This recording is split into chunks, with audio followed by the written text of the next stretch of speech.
Bienvenue dans notre méditation « Notre Dieu est merveilleux » qui s'intitule « Seigneur, ouvre mes yeux ». Pour nous, nous l'aimons parce qu'il nous a aimés le premier. 1 Jean 4, verset 19. Cet après-midi, nous allons lire notre passage préféré des Écritures, dit le tuteur à ses élèves alors qu'un sourire se dessine sur son visage. Les enfants, Harry et Richard, ne demandent pas quel est ce passage, car ils le connaissent déjà. Nous l'aimons parce qu'il nous a aimés le premier. Pendant un certain temps, j'ai cru que le salut n'était pas pour moi, leur dit-il, parce que je n'avais pas l'impression d'aimer Dieu. Mais ces précieuses paroles m'ont montré que Dieu ne nous aime pas parce que nous l'aimons. Non, non, nous l'aimons parce qu'il nous a aimés le premier. Il y a une grande différence.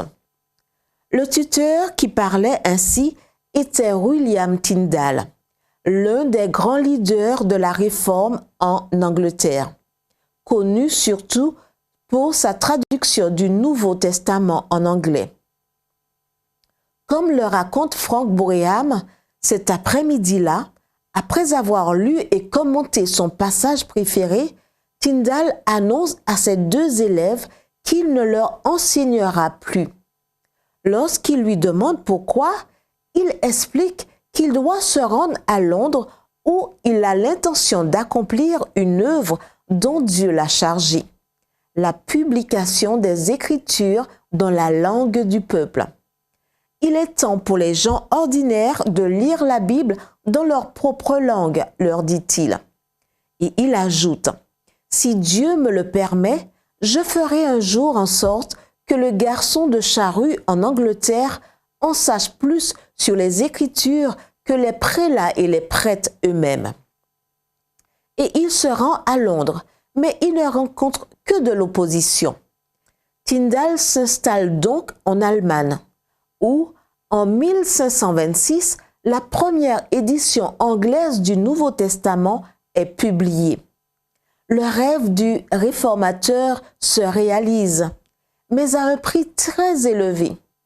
En 1527, ses œuvres sont condamnées et il est excommunié et persécuté. En mai 1535, il est arrêté et emprisonné. En octobre 1530, il est attaché à un pieu, étranglé et finalement brûlé. Ses derniers mots sont « Seigneur, ouvre les yeux du roi d'Angleterre ». Sa voix a été réduite au silence, mais au moment de sa mort, même le garçon de charrue en Angleterre en savait plus sur les Écritures que les prélats et les prêtres eux-mêmes. Comment un homme qui, pendant une partie de sa vie, n'a pas senti qu'il aimait Dieu, a-t-il pu mourir par amour pour lui? Parce qu'un jour, il a compris que Dieu ne nous aime pas parce que nous l'aimons, mais que nous l'aimons parce qu'il nous a aimés le premier. Il y a une grande différence. Prions. Seigneur, ouvre mes yeux aujourd'hui pour que je comprenne que bien avant que je t'aime, tu m'aimais.